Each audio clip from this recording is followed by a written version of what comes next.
এটারে আমরা এই মাত্র একটি ল্যাপটপ মাদারবোর্ড ঠিক করেছি, ডেলের ল্যাপটপ। তো আসলে এই ল্যাপটপগুলো অনেক ধরনের প্রবলেম থাকে।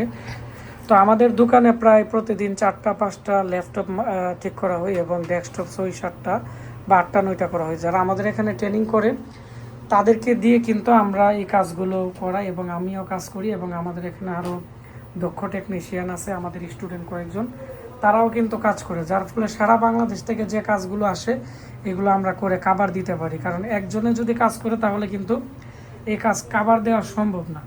তো এই ল্যাপটপের মধ্যে যে প্রবলেম ছিল এর মধ্যে হচ্ছে এর যে 3 ভোল্টেজ আছে এটা কিন্তু ড্রপ করতো। আমরা নর্মালি এটি দেখতে পাই না, এটি এসওডি আমরা দেখেছি, এবং একটি ক্যাপাসিটার প্রবলেম ছিল। যখনই এটি আমরা কমপ্লিট করেছি তখন এই মাদারবোর্ডের যে প্রবলেম ছিল এটি হচ্ছে এই যে দেখতে পাচ্ছেন যে ডিসপ্লে কিন্তু চলে আসছে, এটি কিন্তু 16 অ্যাম্পিয়ার নিয়ে লোড নিয়ে কিন্তু দাঁড়াই থাকতো। পরবর্তীতে আমরা হচ্ছে এর বায়োস এবং মি রিজিয়ন 2টা করা লাগছে। আমরা যখন মি রিজিয়ন করেছি তখন কিন্তু এটি মোটামুটি ট্রিগারিং নিয়ে বন্ধ হয়ে যায়, কিন্তু প্রপারলি স্টার্টিং হয় না। পরবর্তীতে আমরা এর যে বায়োস আছে আমরা এটি খুলে দেখতে পাচ্ছেন, এটি হচ্ছে এর বায়োস।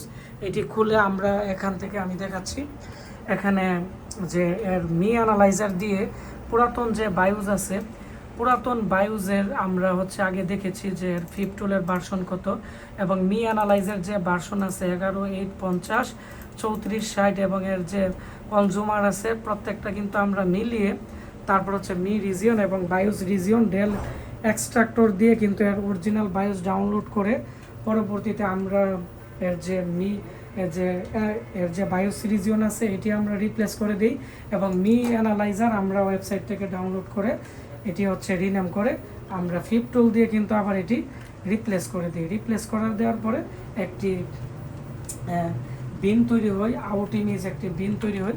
তারপর কিন্তু আমরা এখানে ল্যাপটপটি কিন্তু রানিং অবস্থায় আছে। তো আমাদের এখান থেকে আপনারা ট্রেনিং করলে বায়োস এডিটিংও শিখতে পারবেন। বর্তমান ল্যাপটপগুলো বায়োসের সমস্যা হয় এবং প্রচুর শর্ট থাকে। তো এটি রানিং অবস্থায় আছে এবং এটি আমাদের কাছ থেকে একজন কাস্টমার কুরিয়ার করে পাঠিয়েছে, ওনাদেরকে আবার আজকে পাঠিয়ে দিব।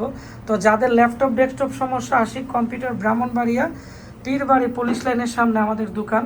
যে কোনো সমস্যা আমাদের কাছে পাঠিয়ে দিবেন, কারণ ব্রাহ্মণবাড়িয়া মডার্ন প্লাজাতে অনেকে কাজ করে, ওনারা যে কাজগুলো না পারে আমাদের কাছে আসে এবং মাল্টিপ্লান তারপরে হচ্ছে আইডিবি ভবনে অনেক কিছু দোকান থেকে কাজগুলো পাঠাই।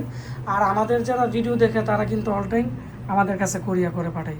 তো সবাই ভালো থাকবেন, দেখা হচ্ছে নতুন কোনো একটি টিউটোরিয়ালে।